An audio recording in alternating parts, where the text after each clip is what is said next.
नमस्कार दर्शक मित्रों, आप देख रहे हो जनमत की पुकार। आम आदमी पार्टी के दिल्ली अध्यक्ष और पूर्व मंत्री सौरभ भारद्वाज के आवास पर देर रात 2:30 बजे तक ईडी टीम ने छापेमारी की।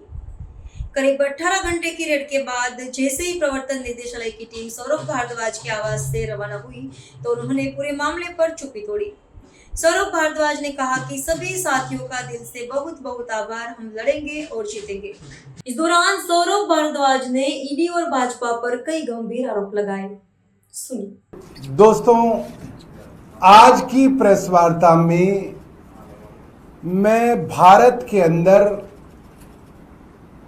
जो एक एजेंसी पिछले कई सालों से आतंक फैला रही है, एनफोर्समेंट डायरेक्टरेट और इनके अफसरों को एविडेंस के साथ, सबूतों के साथ एक्सपोज करूंगा कि कैसे ईडी के अफसर क्रिमिनल कॉन्स्पिरेसी करते हैं केंद्र सरकार के साथ मिलके अलग अलग राजनेताओं को फंसाने की। They are part of a criminal conspiracy and I will expose them today with evidence. सुबह कल 7:15 बजे के करीब जब मेरी बेटी स्कूल के लिए निकली तो ईडी के कुछ अफसर मेरे घर में आए। उनके नाम मैं आपको बता दूं, deputy director Ravish Bhardwaj, assistant director Mayank Arora, ये दोनों ईडी से हैं, Vikas Kumar enforcement officer, Varun Kushwaha enforcement officer, Manish assistant enforcement officer, Rajni और हरिशंकर सिपाही, 6 सीआरपीएफ का स्टाफ वगैरह वगैरह। और इनको हमने घर में दाखिल किया। इन्होंने कहा साहब हम आपकी तलाशी लेना चाहते हैं घर की। मैंने कहा घर आपके लिए खुला है, आप तलाशी लीजिए। इन्होंने मेरे घर में तलाशी लेनी शुरू की। मेरी छोटी बेटी नर्सरी में है तो वो स्कूल जाने के लिए तैयार हो गई थी, लिहाजा हमने कहा कि इसको स्कूल भेज देते हैं, बच्ची घर पे रहेगी तो थोड़ा ठीक नहीं लगता।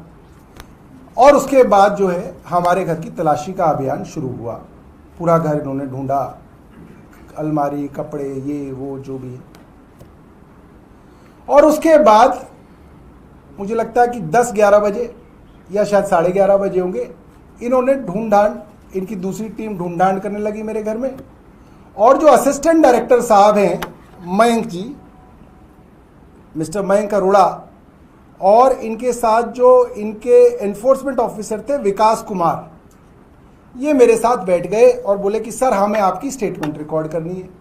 मैंने कहा ठीक है जी, कर लीजिए मेरे स्टेटमेंट रिकॉर्ड। और ये मयंक अरोड़ा जी अपने लैपटॉप के साथ स्टेटमेंट को रिकॉर्ड करने बैठ गए। इनके पास करीब 43 क्वेश्चन थे, 43। इन्होंने एक एक करके मेरे से प्रश्न पूछे। मैंने बिल्कुल तसल्ली से, आराम से हर प्रश्न का जवाब दिया लास्ट तक। प्रश्न होते होते होते होते 7, 7:15 बज गए होंगे। बीच में 6 बजे के करीब इनका एक आदमी मेरे यहाँ ग्राउंड फ्लोर पे, जहाँ हमारे पिताजी का एरिया है और हमारी बैठक है, वहाँ पे पुराने कागज कुगज रखे थे, वो वहाँ पे ढूंढ मचा रहा था। तो मैं तो ऊपर था, तो वो आया कि सर मेरे को कुछ मिल गया। सबकी जो है चेहरे पे खुशी की एक लहर दौड़ पड़ी कि भाई कुछ मिल गया। वो आया सामान ऊपर की, क्या आया? वो था दिल्ली हाई कोर्ट के अंदर चीफ जस्टिस बेंच के सामने दायर किया हुआ एक डिपार्टमेंट ऑफ हेल्थ का हलफनामा एफिडेविट, जो कि अपने आप में पब्लिक डॉक्यूमेंट है। तो वो इसको पढ़ने लगे और फिर उन्होंने बोला कि सब देखो। तो मैंने कहा अरे वाह, मैं इसी को तो ढूंढ रहा था इतने दिनों से, ये मुझे मिल नहीं रहा था। ये मैं ढूंढ ढूंढ के परेशान था और मैंने सोचा नहीं था वहां बैठक में पड़ा होगा मेरे, और ये बेचारे ढूंढ लाए इसको। तो मैंने कहा यार एक काम करो, अब जो मैंने तुमको जो जवाब लिखवाया ना उसके अंदर सबूत भी ऐड कर लो, इसमें सारे मेरे मिनट्स लिखे हुए हैं। इन्होंने मेरे ऊपर जो जो इल्जाम एफआईआर के अंदर लगाए हैं उन सब के विषय में उसके विपरीत जो मेरी बाकायदा रिटर्न डायरेक्शंस हैं वो इसके अंदर मिनट्स ऑफ मीटिंग के तौर पे मौजूद हैं। अब मैं मंत्री रहा नहीं, मेरे पास डॉक्यूमेंट सारे थे नहीं, तो मैं बड़ा परेशान था यार, ये सारे डिसीजन तो मैंने ले रखे हैं और ये इसके विपरीत मुझे फंसाने के चक्कर में। तो मैंने कहा भाई एक काम करो, ये वाला भी ऐड कर देंगे। तो कह रहे हाँ सर वो तो करो, वो तो वैसे भी हमें आपसे एक प्रश्न और पूछना है कि ये जो इंफ्रास्ट्रक्चर प्रोजेक्ट्स के अंदर डिले हुई उसमें आपकी क्या जिम्मेदारी थी, क्या आपने अपनी जिम्मेदारी निभाई या नहीं निभाई। तो मैंने कहा लिखना शुरू करो, और मैंने कहा कि भाई ऐसा है 9 मार्च को मैं मंत्री बना, अस्पतालों के विषय में देरी हो रही है, उसके विषय में पहली मीटिंग मैंने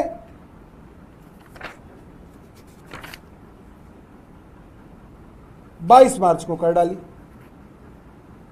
ये रही 9 मार्च को मंत्री बना, 22 मार्च को मैंने मीटिंग करी, उसके बाद अप्रैल में करी, फिर उसके अगले महीने करी, उसके कई मीटिंगों की मतलब लाइन लगी हुई है मीटिंगों की मेरी, और सब में डायरेक्शन दी हुई है मैंने, ये करो ये करो ये करो, जल्दी करो, ऐसे करो वैसे करो, ये करो। तो साहब वो टाइप हो गया।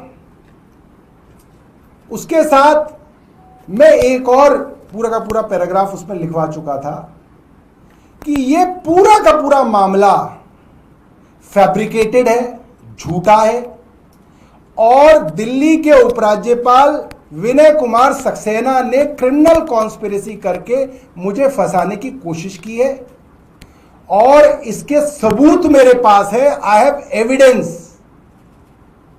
मैंने उनको कहा मेरे पास ऑडियो वीडियो रिकॉर्डिंग्स हैं, डॉक्यूमेंट्री एविडेंस है, जिसके अंदर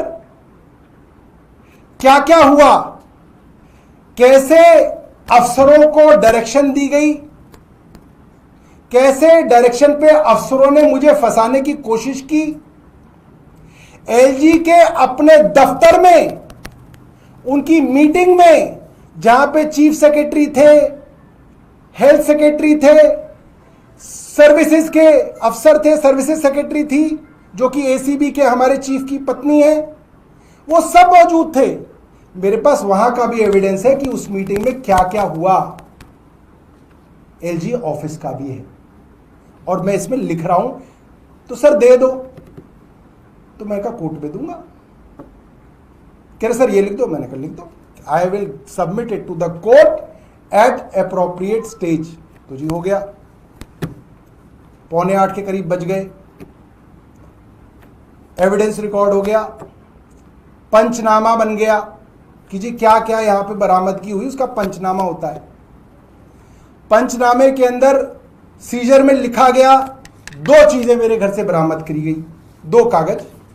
एक हलफनामा है मेरा एमएलए का, जो मैंने इलेक्शन लड़ा 2025 में, जो मैंने इलेक्शन कमीशन को जो हलफनामा दिया वो बरामद हुआ। और वो बरामद कैसे हुआ वो भी मैं बताता हूँ। इन्होंने मुझसे पैन नंबर क्या है, आधार नंबर क्या है, मैंने कहा यार वो तो मेरे फ़ोन में है और फ़ोन तुमने ले लिया मुझसे। तो मैंने अपनी बीवी को कहा कि वो निकाल के लाओ एफिडेविट, वो जो इलेक्शन कमीशन वाला था उसमें सारी डिटेल है कि मेरे पास कितनी गाड़ी है, मेरे पास कितना घर है, क्या है, वो एग्जैक्ट है।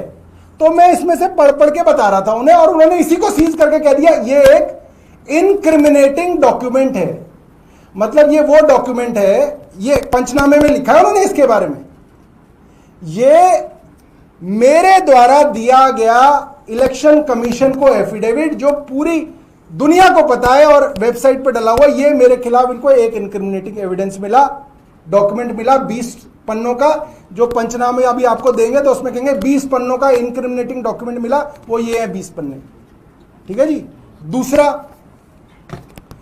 दूसरा ये हलफनामा है हाई कोर्ट ऑफ दिल्ली के अंदर डिपार्टमेंट ऑफ हेल्थ ने दिया, डिप्टी डायरेक्टर हेल्थ ने, ये मेरे घर से मिला, इसको पंचनामे में डाला गया।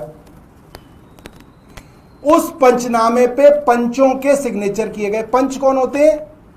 एक्चुअली वो इंडिपेंडेंट विटनेस होते हैं, कागजों में होते वो इन्हीं के आदमी हैं, करते वो वही हैं जो ईडी का अफसर उन्हें कहता है, और उसका एविडेंस भी मेरे पास है। मैं ये भी साबित कर दूंगा एविडेंस के साथ कि ये जो पंचों का नाटक हो रहा है इस पूरे देश के अंदर, ये पूरी नौटंकी है और ये दलाली चल रही है देश के अंदर, ये मैं साबित करूंगा। आई हैव एविडेंस, डॉक्यूमेंट्री एविडेंस है। तो उस पंचनामे पे दस्तखत कराए गए, पंचों के दस्तखत हो गए, ईडी वाले अफसरों के हो गए, मेरे हो गए। अब स्टेटमेंट पे साइन होना था। ईडी के असिस्टेंट डायरेक्टर मयंक अरोड़ा ने, अगर मैं झूठ बोलूं तो इस चीज के लिए मुझे जेल हो जाए, इस चीज के लिए जेल हो जाए अगर मैं आज झूठ बोल रहा हूं। यहां पे मैं अपने आप को बाउंड कर रहा हूं इस चीज के लिए। ईडी के असिस्टेंट डायरेक्टर मयंक अरोड़ा ने मेरी स्टेटमेंट को अपने लैपटॉप से गूगल ड्राइव और व्हाट्सएप पे कहीं शेयर किया, किसी वकील को शेयर किया, बीजेपी में शेयर किया, या किसी अफसर को शेयर किया, मुझे नहीं मालूम, या एलजी ऑफिस में शेयर किया। मेरे सामने शेयर हुआ, मेरे वाईफाई से शेयर हुआ। यह मैं आपको जानकारी दे रहा हूं। यह सब चीजें फॉरेंसिक एविडेंस में मिल जाएंगी, सब चीजें। मेरा स्टेटमेंट जो मैंने 43 प्रश्नों के जवाब दिए और एक 44वां ऐड किया इन्होंने लास्ट में, उसको इन्होंने किसी अफसर से शेयर किया है, जिससे भी शेयर किया, और फिर इन्होंने इंतजार किया। फिर वहां से इनको वापस आया और डॉक्यूमेंट के ऊपर मार्क करके मेरे पास लेके आए, हाईलाइटेड, कि साहब ये हटाना पड़ेगा आपको स्टेटमेंट से। स्टेटमेंट मेरा, मैं दे रहा हूं स्टेटमेंट सेक्शन, भाई इसको काटते रहना, सेक्शन 17 का स्टेटमेंट क्या होता है, जो स्टेटमेंट के ऊपर सबसे ऊपर लिखा जाता है कि ये पीएमएलए सेक्शन 17 का स्टेटमेंट है। लिहाजा जो आदमी इस स्टेटमेंट को दे रहा है, ये स्टेटमेंट उसके खिलाफ भी कोर्ट में इस्तेमाल हो सकता है। मतलब ये कानून में कहीं नहीं है, पूरी दुनिया में कहीं नहीं है, मगर ये भारत के इकलौते कानून में ये है कि मेरा दिया हुआ स्टेटमेंट ही मेरे खिलाफ इस्तेमाल हो सकता है, पीएमएलए सेक्शन 17। और ये स्टेटमेंट ऑन ओथ है, और अगर मैं इस स्टेटमेंट में झूठ बोलूंगा तो मुझे ही जेल भेज दिया जाएगा, क्योंकि मैंने झूठ बोला। तो मैं ओथ पे दे रहा हूं। मैंने कहा असिस्टेंट डायरेक्टर साहब, ये स्टेटमेंट मेरा है, मैं ओथ पे दे रहा हूं सेक्शन 17 में, मैं जो चाहूंगा वो दूंगा ना, आप कोई ना इसमें से काट दोगे, आप कैसे हटा दोगे इसके अंदर से स्टेटमेंट। कह रहे सर समझो, हमारे को भी तो प्रोफेशनल दिखना है। मैंने कहा क्या मतलब हुआ। कह रहे सर ऐसे कोई ना जो आप कहोगे मैं लिख सकता हूं। मैंने कहा फिर क्या लिखोगे आप। कह रहे नहीं सर, जो मुझे ठीक लगेगा मैं वो लिखूंगा। मैंने कहा वाह भाई वाह, हम घास खाते हैं। मतलब मेरा स्टेटमेंट भी ईडी का असिस्टेंट डायरेक्टर तय करेगा, किसी तीसरे आदमी को भेज के, कि सौरभ भारद्वाज अनोत क्या कह रहा है। मैंने बहुत प्यार से बात की, मेरी पत्नी सामने बैठी थी, सर सर कह के। मैंने कहा सर ऐसे कोई ना होता है, ये स्टेटमेंट मेरा है। नहीं, मेरे प्रोफेशनलिज्म के ऊपर बात आ जाएगी सर, ऐसे कोई ना होता है, मेरे को सीनियर्स को भी तो जवाब देना है। मैंने कहा जी आप इस पर लिख दो कि आपने मुझे 3 बार वार्निंग दी कि ये हिस्सा हटा लो अपने जवाब में से, और मैंने आपकी वार्निंग नहीं मानी, और मैं इस चीज पे अड़ा रहा कि ये हिस्सा जाएगा, मेरी स्टेटमेंट है और मैं उस पर साइन कर दूंगा। भाई इसमें आप भी बच जाओगे, आपके अफसर आपके पीछे नहीं पड़ेंगे। कह रहे सर ऐसे कोई ना होता है। मैंने कहा फिर कैसे होता है। कह रहे सर अच्छा एक काम करता हूं, मैं आता हूं। फिर अफसरों से उन्होंने ये जो 8 बजे से जो 2 बजे तक हुआ है, जो बाहर खबर आ गई थी कि सब हो गया है, अब आने वाले हैं, और आते आते जो बारात रुक गई, जो ससुराल ही नहीं पहुंची, वो इसलिए रुक गई दोस्तों क्योंकि 8 बजे से 2 बजे तक इन्होंने किस किस को कॉल किया है इसकी जांच होनी चाहिए। मयंक अरोड़ा 8 बजे से 2 बजे तक किससे इतनी बातें कर रहे थे। कोई शादी का रिश्ता तय कर रहे थे। क्यों इतनी बातचीत की जा रही थी? क्योंकि मेरे स्टेटमेंट को मैनिपुलेट करने के लिए मेरे ऊपर और मेरे परिवार के ऊपर लगातार प्रेशर बनाया गया। मेरे फैमिली को यह अंदेशा दिया गया कि अब रात भर रुकेंगे और लेके जाएंगे। मैंने भी पत्नी को कहा भाई ये मेरे वकील के नंबर है, इनसे बात कर लेना सुबह। और पूरा का पूरा माहौल, ये लोग इतने तेज और इतने मजे हुए खिलाड़ी हैं, ये आपको साइकोलॉजिकली मैनिपुलेट करते हैं और आपके पूरे परिवार को मैनिपुलेट करते हैं। कोर्जन, थ्रेट, ब्लैकमेलिंग, ये ईडी की कैरेक्टरिस्टिक है। ये मैं आपको बहुत जिम्मेदारी से कह रहा हूं और सबूतों के साथ दे रहा हूं कि आपको डराया जाता है, धमकाया जाता है जेल के नाम से, अरेस्ट के नाम से, और इनकी जो मर्जी है वो स्टेटमेंट में मैं दे दूं। मैंने कहा सर मैंने एलएलबी किया हुआ है और ये जो इतनी मोटी क्रॉस एग्जामिनेशन की किताब दिख रही है ना, मैंने पढ़ी है, ये मैंने पढ़ी है। मेरी बीवी वहीं खड़ी थी, कह रहे तुम इसे ले जाओ, ये वैसे भी घर पे नहीं रहता। तो उनको लगा ये तो इसकी बीवी भी इससे पल्ला छुड़ाना चाह रही है। और बेटी कह रही पापा विल दे अरेस्ट यू। मैंने कहा बेटा सो जा। कह रहे but I have to become famous. वो मुझे, मेरी बेटी क्या कह रही है 11 साल की, कि पापा जब अरेस्ट करके ले जाएंगे ना तो मुझे अपने साथ रख लेना, तो मेरी वीडियो ना पूरे स्कूल में चली जाएगी, तो आई विल बिकम फेमस। यहां बाप को जेल हो रही है, बच्चे फेमस होने के चक्कर में। तो क्या किया फिर भाई साहब, 2 बजे तक इन्होंने पूरा जोर लगा लिया, ये कर लिया वो कर लिया। तो मैंने कहा यार तुम्हें जो करना करो, मैं सो रहा हूं। मैं जाके कमरे में अपना जमीन पे बेड लगा के मैं सो गया। फिर 10 मिनट बाद ही दोबारा आए मेरे पास, कह रहे सर कुछ बात कर ले। कर लो। मैंने एक स्टेटमेंट बनाया आपके लिए, इन्होंने एक स्टेटमेंट बनाया मेरे लिए, आप ही का है, मगर उसमें से मैंने इररिलेवेंट हटा दिए। मेरे स्टेटमेंट से मैं इनको जो नापसंद है ईडी को, वो इन्होंने हटा दिए, खुद ही हटा दिए, और कह रहे आप इसको साइन कर दो। तो मेरी बीवी क्या बोली, कह रही भैया जो हमारे घर मेड है ना रीना, वो भी नहीं करेगी। इतना पागल कोई होता है। इन्होंने अपने डिप्टी डायरेक्टर से मेरी बात कराई 2 बार, रवीश भारद्वाज जी से। उन्होंने मुझे सटल वे में समझाने की कोशिश करी कि सर ये आपके लिए अच्छा है कि जो हम कह रहे हैं उसी पे कर दीजिए, हम भी आपका अच्छा ही चाहते हैं। अफसर भी कह रहे हैं हम आपका अच्छा चाहते हैं। मैंने कहा आपका ये काम ही नहीं अच्छा चाहना, मेरा वकील मेरा अच्छा चाहता है, आप तो मुझे जेल ले जाना चाहते हैं, मुझे मालूम है ये बात, और आपकी राय मुझे माननी नहीं है। आप मुझे एडवाइस करने वाले कोई नहीं है, मेरा लॉयर मुझे एडवाइस करेगा, मैं उसकी एडवाइस पे चलूंगा। आप तो मेरे खिलाफ खड़े हो गए कोर्ट में, आप तो मेरे खिलाफ खड़े हो गए, आपकी राय मैं कैसे मान लूं? तो अब बात आती है सबूतों की, कि सबूत क्या है सौरभ भारद्वाज के पास।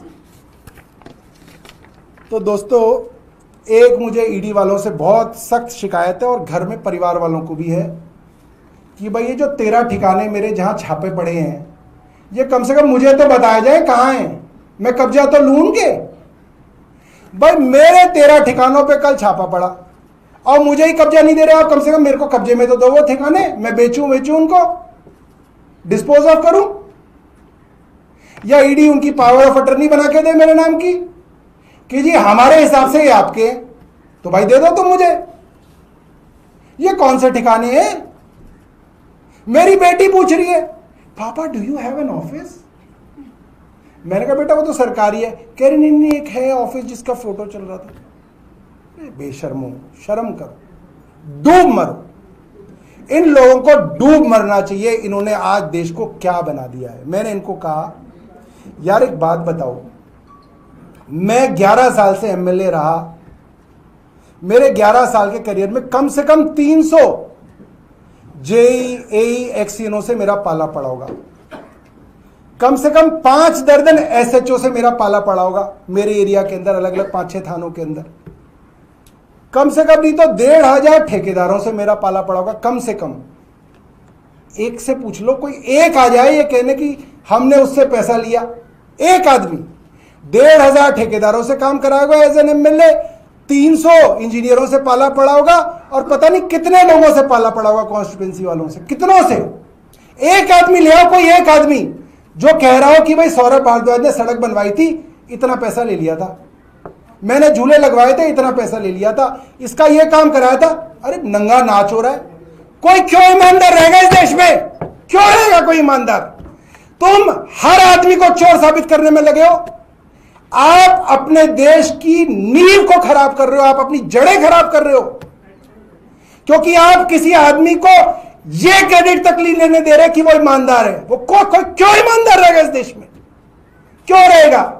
आप मुझे बताइए, आप इस देश को, ये भारतीय जनता पार्टी कैसे बर्बाद कर रही है? मेरी बेटी की पेरेंट टीचर मीटिंग थी इस शनिवार को। This Saturday I had a parent teacher meeting for my daughter. 7वीं कक्षा में पढ़ती है, 11 साल की है। उसके टीचर से जाके इंटरव्यू ले लो आप। उसकी टीचर ने मुझे क्या कहा? सर ये पढ़ने में बहुत अच्छी है, सब कुछ बहुत अच्छा है, मगर एक अलग सी डेवलपमेंट में इसके अंदर देख रहा हूं। मैंने कहा क्या देख रहे हो जी? कह रही है कि सर ये क्लास में खड़े होकर लोगों को लेक्चर देती है कि एवरीथिंग इज मनी, पैसा है तो सब कुछ है वरना कुछ नहीं है। मेरी बेटी आज अपनी क्लास में खड़े होकर ये कह रही है कि देयर इज फेम, कुछ नहीं है। ये मेरी क्लास टीचर, मेरी बेटी की क्लास टीचर ने मुझे बताया है। वो कहती है कि ये फेम, नाम वाम ये कुछ नहीं होता, सिर्फ पैसा होता है, पैसा कमा लेना चाहिए। क्यों? क्योंकि आज आपने इस देश के अंदर ऐसा माहौल कर दिया है कि ईमानदार आदमी एक तो गलियों की ठोकर खा रहा है, साला 15 साल पुरानी वैगनार में घूम रहा है। मेरे बैंक के अंदर आप पता करो कि कितना बैलेंस बचा हुआ है। जब मैं मंत्री के पद से हटा था तो 5-6 लाख रुपए हुआ करते थे, खट खट खट खट खट खट खट खट खत्म होता जा रहा है।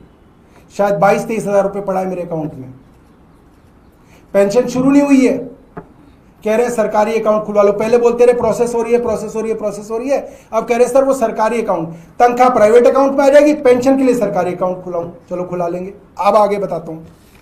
तो मैंने उनको बोला कि सर आप इस देश के अंदर जितनी भी गैरत है लोगों के अंदर उसको खत्म करते जा रहे हो। ये बात मेरी नहीं है, आप सोचो आप क्या कर रहे हो इस देश के साथ। तो फिर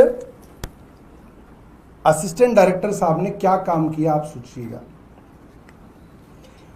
उनके लैपटॉप में मेरा पहला और पूरा का पूरा बयान मौजूद है, आज भी मौजूद है। मेरी इस पूरी मीडिया बिरादरी से यह गुजारिश है कि आप ईडी पे प्रेशर बनाओ कि उस अफसर का लैपटॉप सीज किया जाए। मयंक अरोड़ा के लैपटॉप के अंदर मेरी स्टेटमेंट्स हैं और वो स्टेटमेंट कैसे बदली गई उसका भी रिकॉर्ड है, उसको निकाला जाए। मयंक अरोड़ा के लैपटॉप में मेरे घर के वाईफाई से मेरी स्टेटमेंट बाहर शेयर की गई, यह भी फॉरेंसिक एविडेंस है। ईडी इसके ऊपर कार्रवाई करे, यह फॉरेंसिक एविडेंस मीडिया के सामने पेश किया जाए। उसमें मेरी ओरिजिनल स्टेटमेंट है जो इन्होंने भेजी, और फिर जब वापस बदल के आई इन्होंने मुझ पे प्रेशर किया कि आप इस स्टेटमेंट को साइन कीजिए। और बहुत प्रेशर के बाद मैंने बोला कि भाई मैं नहीं करूंगा, मेरी पूरी स्टेटमेंट जो मैंने तुम्हें दी वो मुझे दो, मैं उस पे साइन करूंगा, अधूरी पे क्यों करूंगा। कह रहे सर वो इररिलेवेंट है। मैंने कहा you are nobody to tell me कि whether my statement is relevant or not, it is the court which will decide. आप कौन हैं? आप इन्वेस्टिगेटिंग एजेंसी हैं। आपका क्या काम है? सौरभ भारद्वाज को जेल डालना आपका काम नहीं है, इन्वेस्टिगेटिंग एजेंसी का काम है सच साक्ष्य कोर्ट के सामने रखे जाए और कोर्ट डिसाइड करे। आप तो मेरा सच ही नहीं पहुंचने दे रहे कोर्ट में, आप ही डिसाइड कर रहे हैं। आप कौन होते हैं? मतलब इनकी फोरेंसिक एग्जामिनेशन होनी चाहिए। और यह प्रिंटर मेरा है, इस प्रिंटर को वाईफाई पे कनेक्ट करके स्टेटमेंट्स प्रिंट आउट की गई, इसकी मेमोरी के अंदर वो आज भी है। मैं इस लैपटॉप को ईडी को इस प्रिंटर को ईडी को देना चाहता हूं, इसकी फॉरेंसिक एग्जामिनेशन करा लो, इसमें स्टेटमेंट भी है। और ईडी मेरे घर से डॉक्यूमेंट चोरी करके ले गई। एक कौन सा डॉक्यूमेंट चोरी करके ले गई? हाई कोर्ट का एफिडेविट। जब उनको मेरी स्टेटमेंट और जवाबों में पता चला कि यह एफिडेविट तो मेरे फायदे का है, इस एफिडेविट में जो मिनट्स लगे हुए हैं वो तो यह दिखाते हैं कि सौरभ भारद्वाज ने हर वो प्रयास किया जो कोई मंत्री कर सकता था। तो उन्होंने क्या किया आप सुनिए, फिर दोबारा पंचनामा बनाया गया रात को। उस पंचनामे में से इस एविडेंस को जो सीज किया उन्होंने, उसको हटाया गया। ये 79 पेज का डॉक्यूमेंट है, पहले पंचनामे के अंदर जो उनके लैपटॉप में होगा और इस प्रिंटर की मेमोरी में है वो पंचनामा भी, उसमें ये वाला डॉक्यूमेंट इन्होंने सीज किया, पंचों के और मेरे साइन कराए। उसके बाद इस डॉक्यूमेंट की कॉपी की, अपने बैग में रखी और पंचनामे से उसको हटाया और उसके बाद पंचों के साइन कराए गए। ये किस काम के पंच हैं भैया, किस बात के पब्लिक विटनेस हैं? मतलब पूरी की पूरी मैनिपुलेशन उनके सामने हो रही है। पंचनामा साइन करके दोबारा पंचनामा बनाया जा रहा है, डॉक्यूमेंट हटा के फिर से साइन कराए जा रहे हैं। मैंने मैडम को कहा, मैंने कहा मैडम नहीं कहा, मैंने बेटी कहा, मैं उम्र में कम उम्र की थी लेडी, नाम बता देता हूं,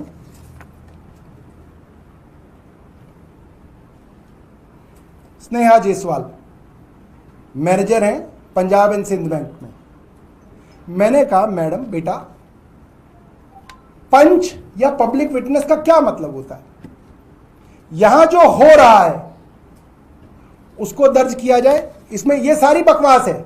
7:15 पे आए, 7:30 बजे तलाशी इन्होंने हमारी ली, 8:15 बजे कुछ अफसर चले गए, फिर इन्होंने तलाशी शुरू की, 1:45 बजे बेटी आई, 1:15 बजे बच्चा आया, हमारा आदमी खाने लेने इतने बजे गया, खाना लेके इतने बजे आया। अरे दुनिया भर की कोरी बकवास तुमने लिख दी इसमें और पंचों के साइन करा दिए इस पे। वो क्यों नहीं लिखा तुमने जो चोरी की है मेरे घर से?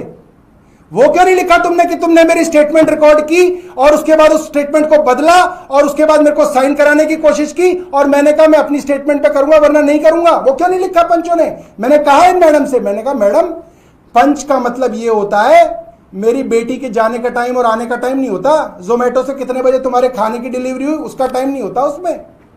इसमें ये डालो आप जो यहां पे हो रहा है घटनाक्रम, ये डालो आप कि जो हाई कोर्ट का एफिडेविट इन्होंने सीज किया है इसको उन्होंने कैसे हटा दिया।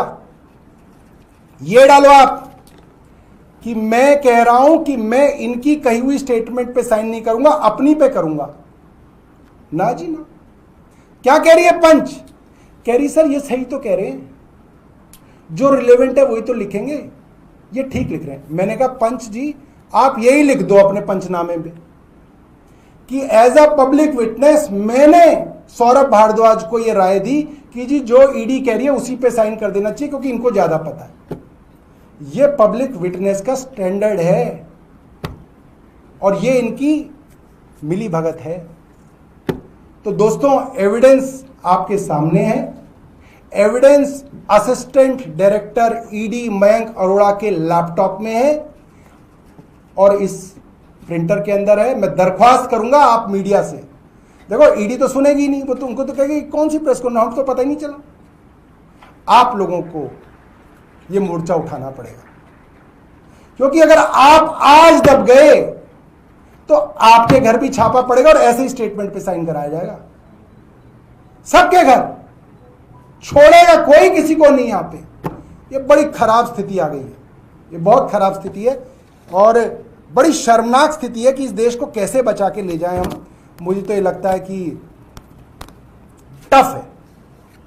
और फिर आखिरी में जब बात नहीं बन रही थी तो मैंने उनको कहा कि सर जी मैंने लिखा हुआ है 2 साल मुझे जाना है अंदर, आज नहीं कल मैं 2 साल अंदर जाऊंगा और तैयार बैठा हूं जाने के लिए। ले चलना है तो ले चलो, साइन नहीं करूंगा। उनके डिप्टी डायरेक्टर को भी फोन पे कहा कि भैया लेना है तो ले चलो, मैं इस पे साइन नहीं करूंगा। 3 बार मैंने उनको कहा भाई मैं अरेस्ट होने के लिए तैयार हूं, ले चलो, लिख दो इसमें कोऑपरेट नहीं कर रहा। मैंने कहा अंग्रेजी तो लिखनी है, कोऑपरेट नहीं कर रहा। कोऑपरेट का मतलब जो तुम कहो वो मैं कर दूं, वो कोऑपरेशन हो गया। कमाल हो गया। 22 पेजों का स्टेटमेंट लिखवाया था मैंने, 22 पेजों का, लगभग 21-22 पेज थे और चल रहा था स्टेटमेंट, और भी लिखवाता क्योंकि इसके अंदर तो हमारे हाथ बहुत कुछ लग गए।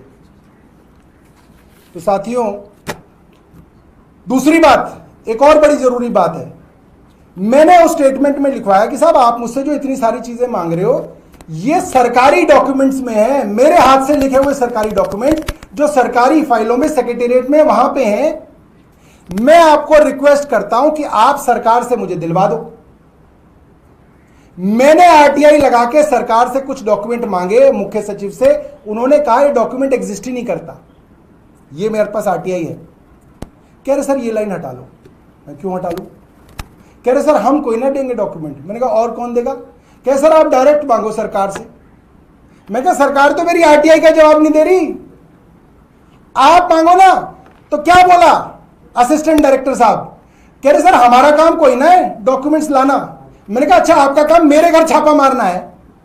भाई तुम मेरे घर छापा मार के डॉक्यूमेंट इकट्ठे कर सकते हो तो सरकार से जो ऑफिशियल डॉक्यूमेंट है वो नहीं मांग सकते? तो पूरा का पूरा खेल है। उपराज्यपाल के विषय में मेरे पास बहुत सारे सबूत हैं और अगर मैं गिरफ्तार हो जाता हूं कुछ दिनों में तो मेरे वकील इसकी प्रेस वार्ता करेंगे समय समय पे सोशल मीडिया पे, इनके खिलाफ जो मेरे पास एविडेंस है कैसे इन्होंने मेरे खिलाफ क्रिमिनल कॉन्स्पिरेसी की है, ये मेरे वकील करेंगे। तो आप ऐसा मत सोचना कि इसके वकील कर रहे हैं तो इसको आप सीरियस ना लो। ऋषि भाई है यहाँ पे, ऋषि भाई आ जाओ यहाँ पे, यहाँ आ जाओ। ऋषि भाई मेरे वकील होंगे, इनके साथ और वकील साथी होंगे, मगर क्योंकि हमारी आम आदमी पार्टी लीगल सेल के आदमी है तो इनकी तरफ से मैसेज आएगा आपको और उसके अंदर हम इनको एक्सपोज करेंगे पूरी तरीके से, पूरी दुनिया के आगे एक्सपोज करेंगे कि ये क्या चला रखा है इन्होंने यहाँ पे देश में। बहुत बहुत धन्यवाद। सर सवाल एक ये ले लेते कि जो आपने फाइनली स्टेटमेंट जो दिया है उसमें भी आप ये कह रहे हैं कि कोई फेरबदल हुआ है? स्टेटमेंट लिया ही नहीं ना उन्होंने, आपसे कोई स्टेटमेंट नहीं लेके? आप ये सोचो 19-20 घंटे की मेहनत के अंदर जीरो रिजल्ट। मैं होता तो तनख्वाह काट देता इनकी। क्या लाए तुम? एक एफिडेविट, वो भी इलेक्शन कमीशन का, वो इलेक्शन कमीशन की वेबसाइट पे पड़ा हुआ, वो भी मैंने दिया क्योंकि मैं उसमें से डिटेल पढ़ पढ़ के दे रहा था। मुझे ये याद नहीं आ रहा था मेरी वैगनर कौन से साल की है, तो मैंने उसमें देख के दिया 2011 की है, तो इसलिए पैन नंबर वैन नंबर। तो इन्होंने क्या किया भाई, इनसे पूछो कि भाई तुम सुबह से शाम तक सौरभ भारद्वाज के घर में क्या कर रहे थे? तुम तो स्टेटमेंट भी नालायक, एक पंचनामे पे साइन नहीं आए तुम्हारे क्योंकि वो पंचनामा भी झूठा। भाई तुम मेरे घर से ये ले गए और तुमने पंचनामे में से हटा दिया, मैं क्यों साइन करूंगा ऐसे पंचनामे पे? लेके गए, इसका भी साक्ष्य दूंगा कि मैं करोड़ा अपने बैग में लेके गया इसको, इसका साक्ष्य दूंगा आपको। और इसको पंचनामे से हटाया गया, पहले डाला गया और फिर हटाया गया, और उसके ऊपर पंचों ने आंख बंद करके साइन कर दिया विटनेसों ने कि हाँ ठीक है जो तुम कह रहे हो। क्योंकि वो कौन है पंच? सरकारी बैंक में काम करने वाले क्लरिकल लोग हैं, उनकी ऐसी की तैसी कर देंगे अगर वो ईडी की बात नहीं मानेगी। वो तो सरकारी तंत्र का हिस्सा है। अरे पंच बनाना है तो किसी अच्छे यूट्यूबर को पंच बनाओ, रविश कुमार को पंच बनाओ, इंडिपेंडेंट विटनेस, अजीत अंजुम को बनाओ, अभिसार शर्मा को बनाओ, साक्षी जोशी को बनाओ, शरद शर्मा को बनाओ, इनको बनाओ इंडिपेंडेंट विटनेस जो इंडिपेंडेंस ठोक के देते हैं। Thank you. आप कह रहे हैं कि आपने किसी डॉक्यूमेंट पर साइन नहीं किए? ना किए थे, मगर वो उन्होंने फाड़ दिए। फिर जो पंचनामे पे जिसपे मैंने साइन किया था वो उन्होंने फाड़ दिया और नया पंचनामा बना दिया। अगर वो कोई डॉक्यूमेंट पेश करता है आपका साइन किया हुआ, हाँ तो आपका क्या है यार, फेक साइन रहेगा क्या? है ही नहीं। उनका तो दावा है कि सब कुछ साइन किए। हाँ तो ले लो ना, ये लेके गए मेरे से, ये वाला एफिडेविट और ये वाला एफिडेविट जो मेरे घर से बरामद हुआ। इन दोनों एफिडेविटों पे एक कोर्ट में दाखिल है, हाई कोर्ट में पब्लिक डॉक्यूमेंट है, एक इलेक्शन कमीशन में दाखिल है। इनके इसके अंदर 80 के करीब पेज है, 90 के करीब पेज है, 89, इसके अंदर 20 पेज है। इन 20 पेजों पे पहले पेज पे और आखिरी पेज पे फुल साइन है। और सुनो 26 तारीख के हैं, 27 के नहीं है, क्योंकि वो 8 बजे हो चुका था कार्यक्रम। 26 तारीख के हैं। अगर मेरे होंगे और फाइनली लिए होते तो 27 के होते, क्योंकि टीम 2 बजे निकली है। तो 26 तारीख का साइन है, क्योंकि 26 तारीख के पंचनामे में ये वाला डॉक्यूमेंट इन्होंने बरामद किया और बाद में जब पता चला कि हम ही फंस जाएंगे इसमें, एलजी मारेगा, तो छोड़ गए इसे। इसमें ऐसा क्या है कि उनको लगा कि ये अगर हम पंचनामे में लिखते हैं तो ये हमारे इसमें आगे करीब चला जाएगा? इसमें करीब आधा दर्जन मीटिंग है जो मैंने ली, हेल्थ मिनिस्टर बनते ही ली, और जिसमें मैंने अस्पतालों की देरी के लिए डॉक्टरों को कहा कि आप देरी, ये पीडब्ल्यूडी को और इनके जो ये हेल्थ के जो अफसर हैं उनको कहा कि ये देरी क्यों हो रही है, जिसमें मैंने कहा कि इन अस्पतालों को बना के क्या करोगे अगर इसके अंदर स्टाफ ही भर्ती नहीं होगा, और स्टाफ भर्ती करने की जिम्मेदारी एलजी की है, एलजी को स्टाफ भर्ती करना चाहिए। इसमें बहुत चीज़ें हैं दोस्तों, मतलब इसमें इतना मसाला है, पूरी फिल्म बन जाएगी, नेटफ्लिक्स की पूरी सीरीज बन जाएगी इस पर। मतलब इतनी मीटिंग के बाद भी कोई कार्रवाई ना। नहीं हो रही थी, उसकी वजह क्या थी आपको? एलजी साहब ने कह रखा था काम करना ही नहीं है, उसका भी एविडेंस है मेरे पास, आई हैव एविडेंस, मेरे पास एविडेंस है, होम सेक्रेटरी तक का एविडेंस है मेरे पास, government of India home secretary सब है, सब देंगे, एक एक करके देंगे, और मैं अंदर चला जाऊंगा तो ऋषि भाई हमारे वकीलों के साथ बैठ के दिया करेंगे। सर अभी आप ये कह रहे हैं कि आपको फ्रेम करना है, इसकी प्लानिंग एलजी ने अपने अफसरों के साथ मिलकर कॉन्स्पिरेसी कर रहे थे, उसका एविडेंस है। अगर आपने हमारा अभी तक चैनल सब्सक्राइब नहीं किया है तो कृपया चैनल सब्सक्राइब कर लें, लाइक करें, शेयर करें, कमेंट करें। तो मिलते हैं फिर किसी और खबरों के साथ। नमस्कार।